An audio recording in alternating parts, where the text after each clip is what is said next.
think the whole on-demand thing just kind of ended, right? And then how did you not end up staying there? What happened at the end there? It's a good question. It's a real good question. And that, really pissed off a lot of people, and a lot of people are really still scratching their heads.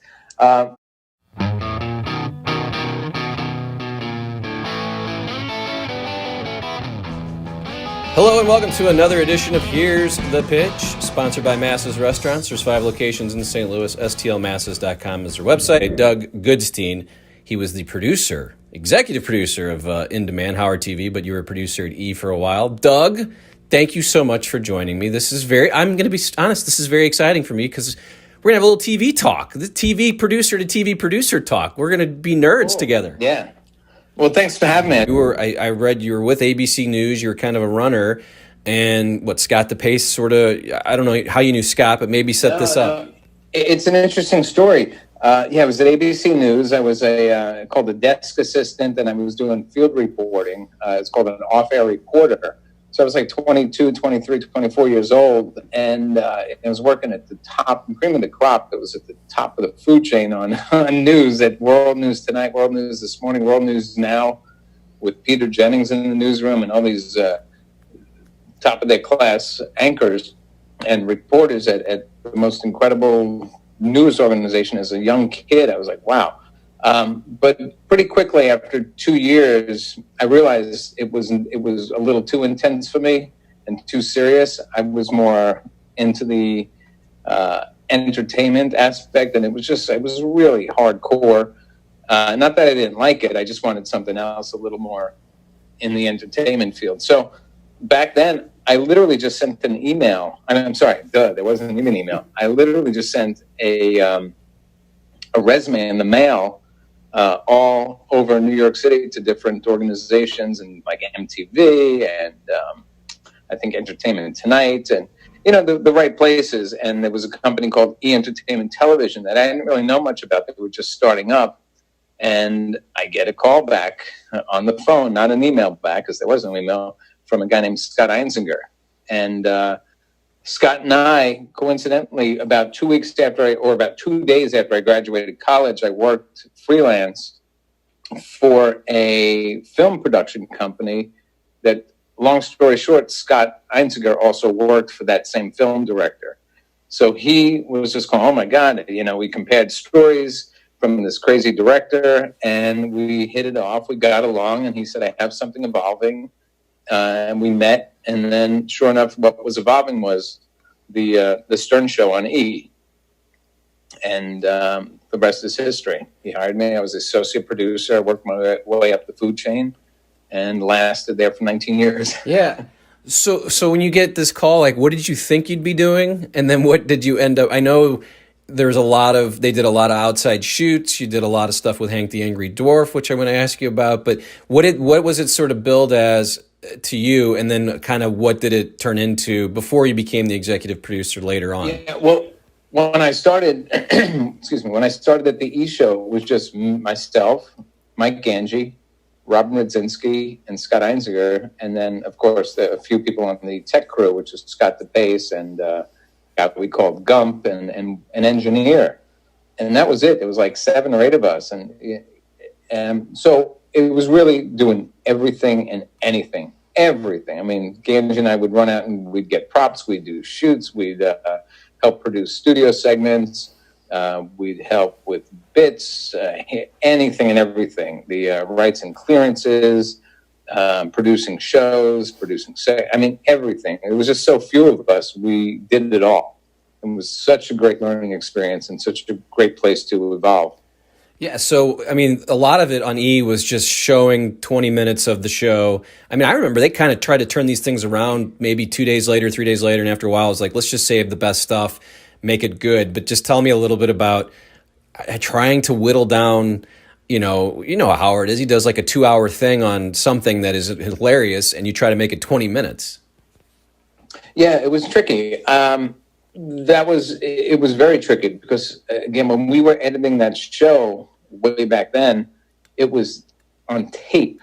So we would have to go into the edit bays, tape to tape, and create the shows. It wasn't this digital world where you just put it into a computer and you just, you tweak and you trim. It was like we were cutting in edit bays with tape. So it was very challenging to get to that 22 minutes and 30 seconds, I think was the timing of the E! Show. It had to be exact, obviously, with very specific commercial breaks.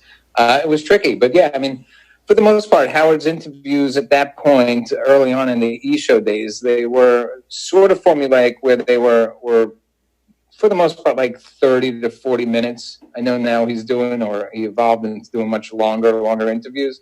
But then it was pretty much like, we usually had source material that was about 30 or 40 minutes. So, yeah, it always sucked. You never really want to edit out stuff in an interview. You want to sort of let it go.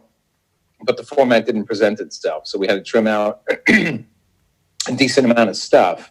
And if it was really good and it was 44 minutes, let's say, we would go into 2 parts.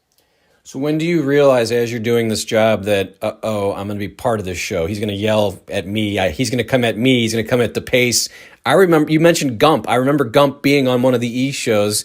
That's what's so funny is I just remember back. So when did you realize, he's going after Baba Booey. Now he's going after Jackie. What did I do? Now Ganji's getting it. I'm coming next. When did you realize that being part of the TV crew was going to be, I'm going to be part of the show now? Yeah, I was, I guess, a little naive at the very beginning because it's like, I'm a behind-the-scenes guy. He's not going to care about me. But I don't know how long it was. It was probably a few weeks before I made it onto the air, and I was like, oh, boy, game on. But, yeah, I mean, I was not expecting to be on. But, as you become more associated with the show and friendly with everyone on the show and just a part of the family or the team there, just everything. You couldn't do anything. I mean, you could walk in the hall and just, scratch your nose. And next thing you know, you're on the air because Doug was picking his nose in the hallway. And then you defend it, and then it just escalates. The more you defend yourself or the more you sort of fight back, it just became, you just exacerbate the inevitable, which is, it just always evolved into something that is something as innocent as just, scratching your cheek could become fodder. I watched as I prepared, as I do for these. I watched this clip where I guess E! did a documentary on how they put the show together, and Howard obviously played it on the air, and it's Scott Einziger and DePace and Ganji, and then Grillo even gets interviewed, and I mean everything they say, Howard stops the tape and he goes, "Is this what it sounds like?"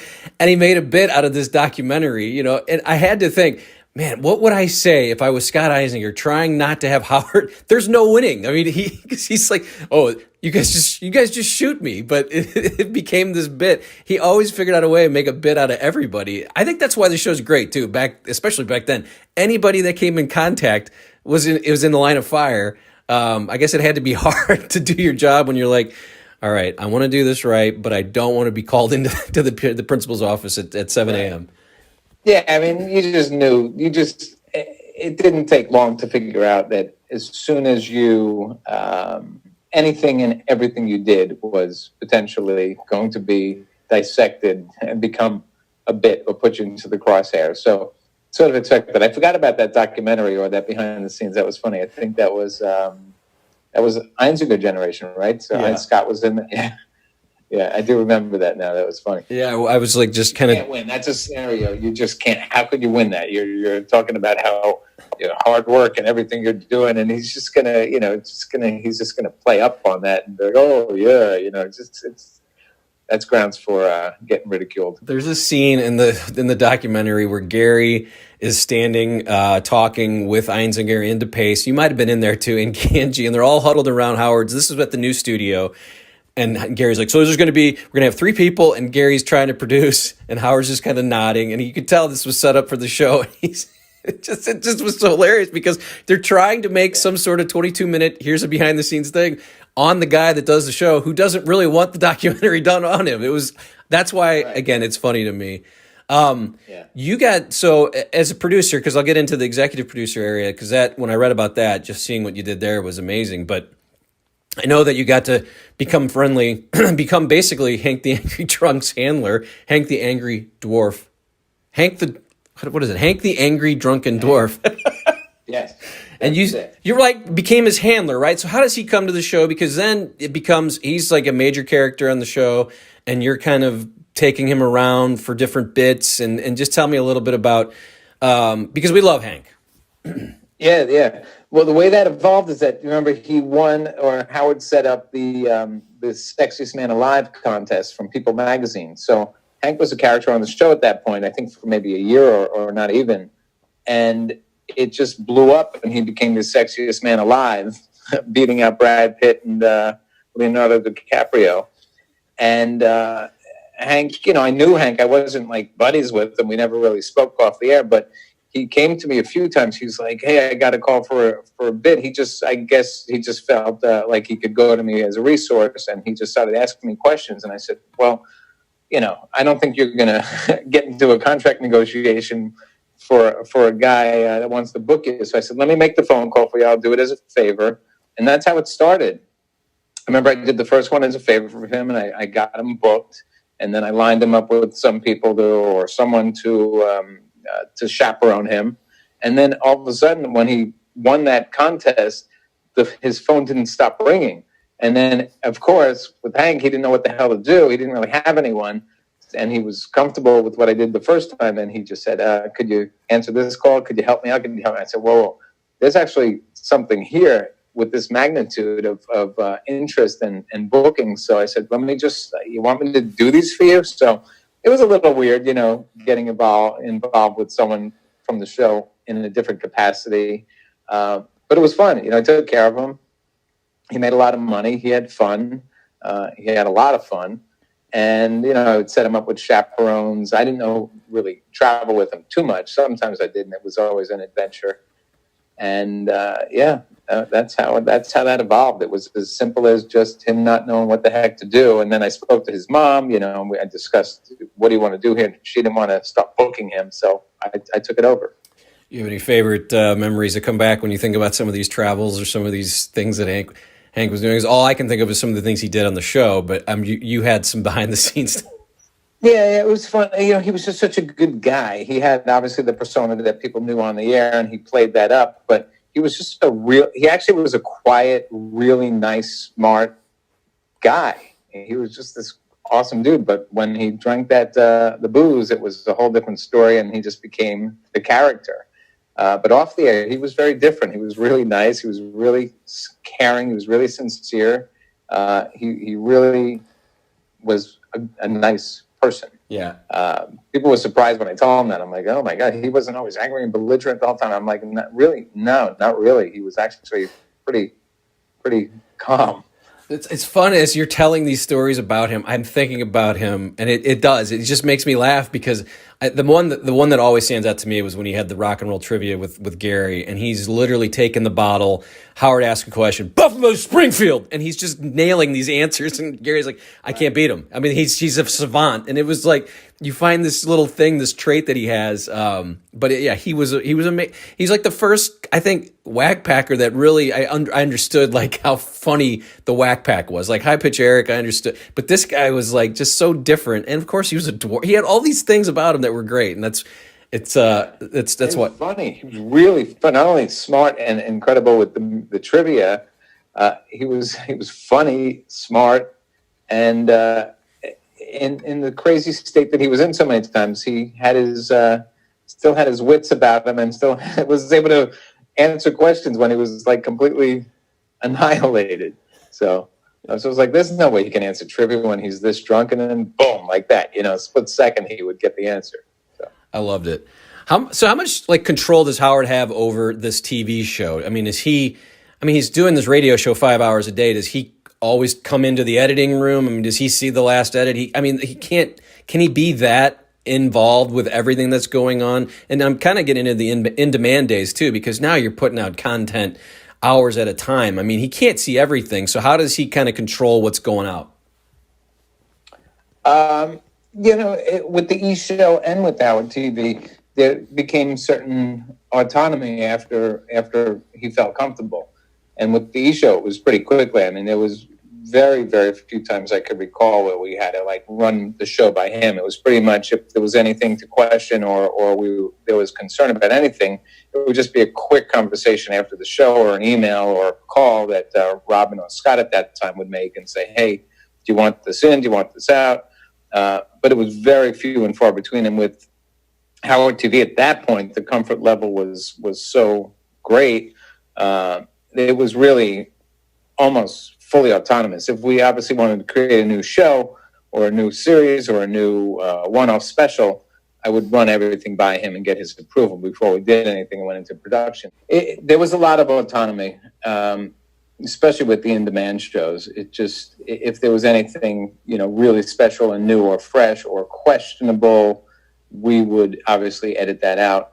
But for the most part, it was autonomy with that TV crew. And if there was anything that really was extreme or, really uncertain, few and far between when we would run stuff by Howard directly to get an approval or an answer. So tell me a little bit about the from E to on demand to the Howard TV is what on demand was. There was a time where you guys weren't working, right? And how did you become the executive producer? Give me just that story, because it was right in between the time, I guess he went from terrestrial to satellite too at the same time. Yeah, the transition was, I think it was like 2 weeks there was the gap for 2 weeks and that was it. It went from E and transitioned right over to in demand. So that was pretty wild because obviously the show was no longer in production on E, and then the whole formula changed where it was a subscription video on demand service. So it started out with me and Ganji, where we went into that library and started categorizing how we're going to have these categories on the menu on the on demand. So we took whether it was celebrities and sports and remote shoots and wild and whack pack, and we just started breaking down into categories, and then we created and repurposed all the content. So we spent the first 4 months just re-editing shows, and they were uncensored, and we repackaged them with new graphics and a whole different format, no commercials, and we just, where something was maybe a 40-minute interview for the E show, we cut it to 22, or whatever whatever the length was that had to be cut down. Now we had the ability to just go back to that raw footage, uncensored, and let it go in its native, basically as it happened, almost like it was live to tape. So that and all the raw stuff. I mean, I think the E thing starts in '94. Someone in their mind says, "Well, we'll just keep it all," right? I mean, that, which is the smartest thing ever. Don't just do the show. Howard, he owns all that stuff. That's all part of the line. That was part of the deal. They retained ownership of those shows, which is very smart to do. Most people can't really do that these days. You don't really own your show. But he owns all that stuff. So that stuff obviously is, I assume, still in the library and still being used. I have no idea how far back they're going with stuff. But that was pretty a new formula. And you had to watch it all, you and Ganji, just sitting in a dark room with some wine and some cigars? Well, no, at that point, then we started building up a team. So we had producers, we had editors, and then, so we would go into the notes, we'd look if there was any legal restrictions, anything to be concerned about. Before it went on the air and they were recut, we watched everything. We watched every single show. And I think we launched in demand with like 50 hours or 50 different episodes before we even started it serious. Yeah, my cable company didn't have it. I was so pissed. I had to find some fans to send me some of the, I have to see this. I have to just, and there was fans out there just, that's what's crazy. And that's before YouTube. So this is the only way you could see it, is if you didn't have on demand, you had to find a fan that would send it to you. And I had this guy up in Alton, Illinois. It was awesome that he didn't have to pay for it. He put it on DVDs. I still have them. It was cool. What's it like for you when now you've had a few pretty good arguments with Shuli and Ralph on the air, and then you have to go back and watch it and know that, all right, that's going to have to make it, and that's going to live in perpetuity, and I see it on YouTube now. Does that stuff kind of come to your head when you're like, oh shit, what did I just do? Yeah, I mean, it comes down to it was very real environment. So when you're on the air or it is a show, a lot of people, what made that show so interesting and unique is that it was people were real raw, and it was real emotions, and it was real fights, and it was real arguments, and it was just, you almost forgot sometimes. A lot of people would come off the air and be like, oh my God, like, what the hell just happened here? You feel like you're having an argument with someone face to face, and you're not realizing it's on the air. So you're like, oh shoot, yeah, sure. There's certainly moments where you're like, oh man, what the hell? Well, that's part of it though, right? Because Howard breaks it down and makes you feel like you're just in a room with guys, and it's like, right? I mean, it feels like that's what happens with that show. Absolutely, yeah. And even with the guests, that's always been the thing. It's just you sit down on that couch, and it's just like you just feel like you're having a conversation, not an interview, not live, not on the air for people to be listening to. Just very comfort. That was the best skill he has, is just making people feel comfortable and almost forgetting where they are, that they're actually not just having a conversation without microphones and being broadcast. I'm going to ask you a few names, just a few words on each guy. Artie Lange, tell me a little bit about him, working with him, and then do you get to keep in touch with him? I don't think anybody is, but any updates on Artie and what it was like to work? He was so funny to me. I mean, when he came, I always talk about this, like the two eras of the show. I love the Jackie era and I love the Artie era, but Artie to me was so fast and so funny. And I know Jackie was different; he was a joke writer. Artie when he was just popping in with things, it was so funny to me. Just give me a thought on Artie, and I don't know if you talked to him. I guess not. No, I don't even know where Artie is right now, and I know a lot of people don't know. He's sort of just disappeared. I hope he's okay. I haven't talked to him in probably a year and a half now. So that's a real worry and concern. I just hope he's all right. But great guy, obviously fighting demons and just a lot of trouble in his life. But I just hope whatever he's going through right now, wherever he is, I just hope he comes out on the other side really good. Yeah, and hopefully his nose is okay. I saw the last clip of him, and he was so good. He was really nice to me when he came through town, so I root for him too. Robin, everybody I ask about Robin, I'm always expecting something like, had her days, but most, like 5 guys, like I said, I've interviewed for this little series I'm doing, like, oh, no, Robin is the best. Robin Quivers, give me a fun Robin Quivers story and your thoughts on working with Robin. I don't really have a fun Robin Quivers story. We just had like a working relationship, and we were friendly. She wasn't like my buddy, but I don't really have anything bad to say about Robin. Was she okay with you showing her bra open? That was like the famous clip that became. Oh, yeah, that's right. Yeah, I suppose so. I guess we reran that 1,000 times. Jeez, see, this is things I even forgot about. So that was where that was at Sirius already, right? No, I believe it was. No. That was it. That was at K-Rock. Now I remember. That was K-Rock. Where did Robin Radzinski go? I think I Googled, and I'm like, where she used to be kind of the executive producer. I think you had Eisinger, you had Radzinski. What happened to Robin? Do you talk to her? Yeah, she went to work for I forgot what network. She went to work for a network down in Florida, a cable network, and then she ended up in California working for a production company. And now, believe it or not, she's in Hawaii. Good for her. And she's out of the business. Smart woman. So yeah. I am basically out of the business besides the podcast. Stuttering John was on. Did you go on shoots with him at this during the 90s? Because he was still doing his Stuttering John bit. Was that part of what you were doing? And tell me if you have any fun. I was John's main producer, so I took him out probably for 90% of his interviews. Shortly after the E! Show started, and we sort of became synonymous with John's going out, Doug's going with him. Those were amazing. I mean, that was, talk about kamikaze, talk about crazy, talk about like adrenaline rushes. Those were the days we went out before this whole, before there was these security measures that are in place that sort of halted what we were able to do. But those were fun shoots. They were crazy. John was fearless. He was relentless. He was a kamikaze. He wouldn't stop at anything until he got the interview. And there wasn't really crazy concerns about getting arrested or getting stopped at security lines, because a lot of these events we went to, there was so little security that's how we got it. Obviously, times have changed so substantially now, you couldn't even do it at, 1 iota close to what we did.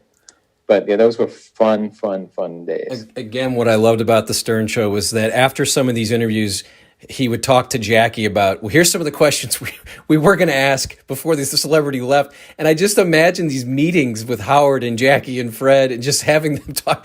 Well, let's ask Tommy Lasorda if he ever farted in the catcher's face. It's like, who thinks of these questions? And John's like, I'm going to ask. And then did you have a fart in the catcher's face? Yeah. That's funny. There were writers' meetings, and pretty much the whole staff could contribute. When there was an interview that was lined up, they would just send out a note and say, anyone want to contribute questions, you write questions. So, tons of people wrote questions, and then Howard would narrow them down into the top 10 or 15, and then John would go out with his list, and the rest is history. We usually got to 1 or 2 questions if we were lucky. That's hilarious.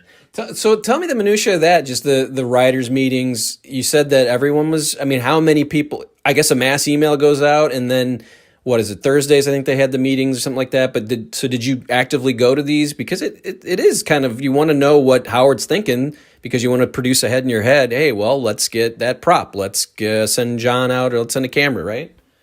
Yeah. The staff meetings evolved where it was, I don't remember exactly when, but they evolved into big meetings with everyone. It was still during the K-Rock days, so it probably, I don't know exactly the time frame, but they were, when I started there, it was just like small meetings with the radio team, and then they evolved into bigger groups. Then it was the TV group, and the TV team was in the meetings, and everyone from the radio show, the interns were always in the meetings. It was the creative meetings. And everyone and anyone was able to speak and pitch and discuss ideas, and then you sort of developed ideas in these meetings, and some of them were just crazy and insane, and some were about guests. It was just, a real fun creative process. So how did it end? Because now I know Sirius is still putting out some of these clips, so I'm assuming Sirius kind of just took over the whole production company, but how did it end for you? I think the whole on-demand thing just kind of ended, right? And then how did you not end up staying there? What happened at the end there? It's a good question. It's a real good question. And that, really pissed off a lot of people, and a lot of people are really still scratching their heads. But the contract ended at In Demand, which we sort of knew was coming. And then just the way it actually was informed to us was little disheartening, a little confusing, a little surprising. It sort of happened on the air, where it was sort of a mistake made, where the announcement was made on the air before the staff actually knew. Sort of a misstep there. And without getting into the minutia, there was... Or was it? Someone screwed that up. Or was it? Someone screwed that up. Yeah.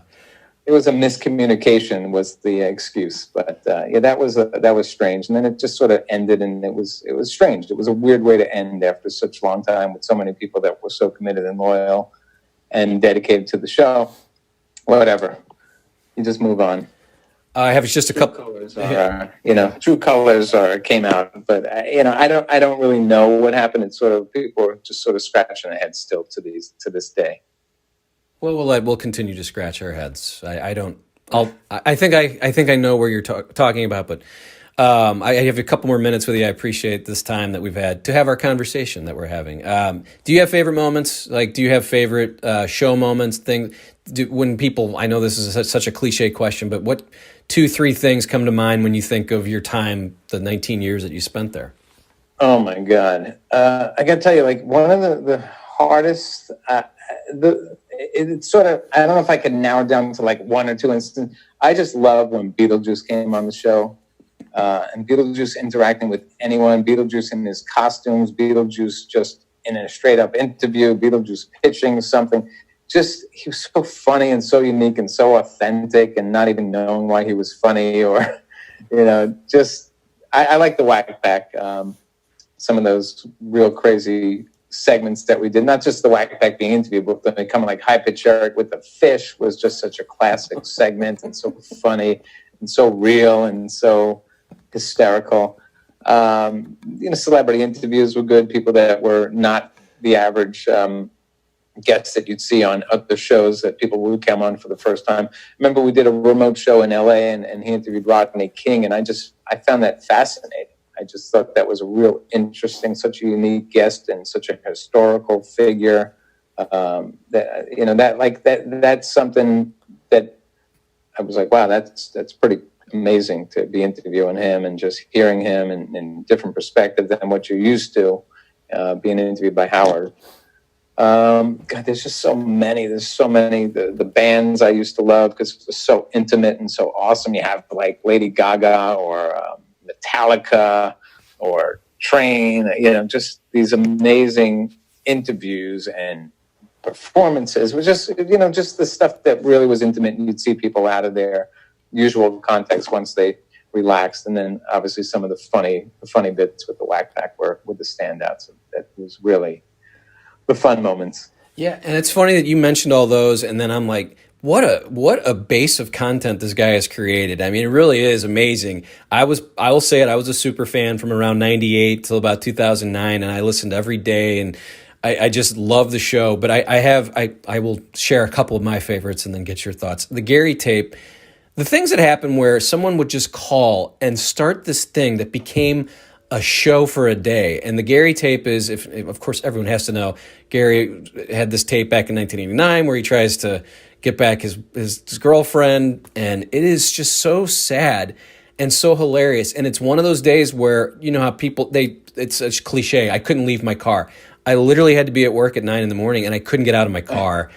Do you remember seeing that tape for the first time and going, oh my God, I can't believe, because Gary got like 30 grand for it or something crazy. So he had to get the money, but it just started with a guy calling in and saying, Gary made a tape and then boom, the next day there's popcorn, there's two shows. It was great. And again, the more Gary defended that, the more it just became bigger and bigger and bigger. It was great. It's just, that's like the real pure, organic, authentic, raw nerve, raw emotion, discomfortable, uncomfortable segments. It was great for everyone else except Gary, but he was a good sport with that.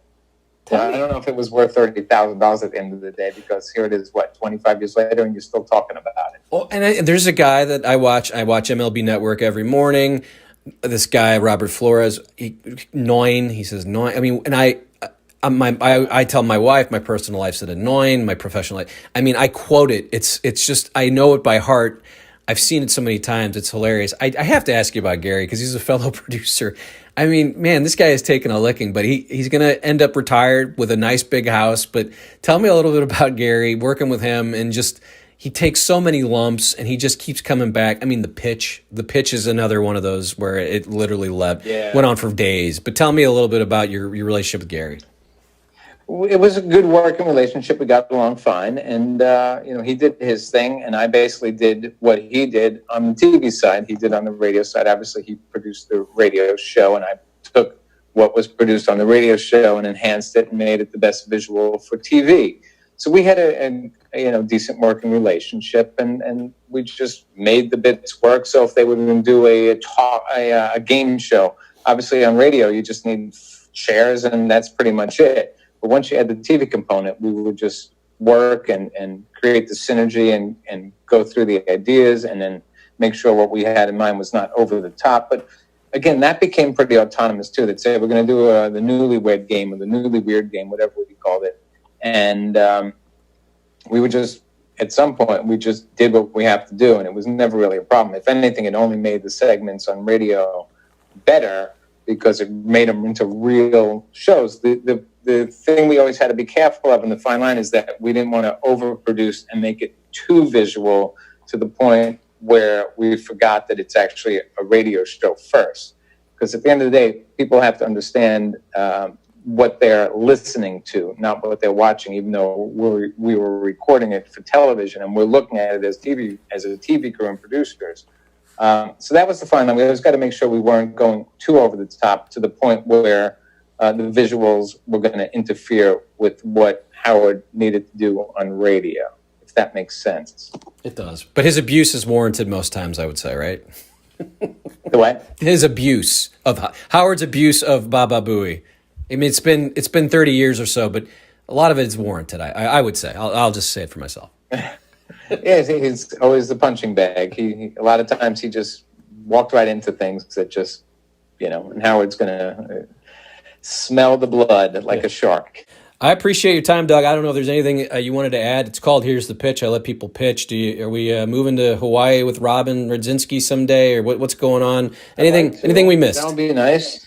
That would be nice. No, I don't really have a pitch. This was just a fun conversation. I told you, like, you hit it up, and the way you hit me up, I was just like, yeah, this sounds different. We'll give it a shot. Well, I appreciate it, and I know the fans here appreciate Doug Goodstein joining me here on Here's the Pitch. Again, the sponsor is Masses Restaurants. They were excited. I told them Doug Goodstein's coming on. They said, the producer of In Demand, Howard TV, I can't wait to hear his story. So stlmasses.com is the website for the restaurant in St. Louis. 5 locations. Check them out, and that's going to do it for today's show. I thank you for watching and listening, and we'll see you next time.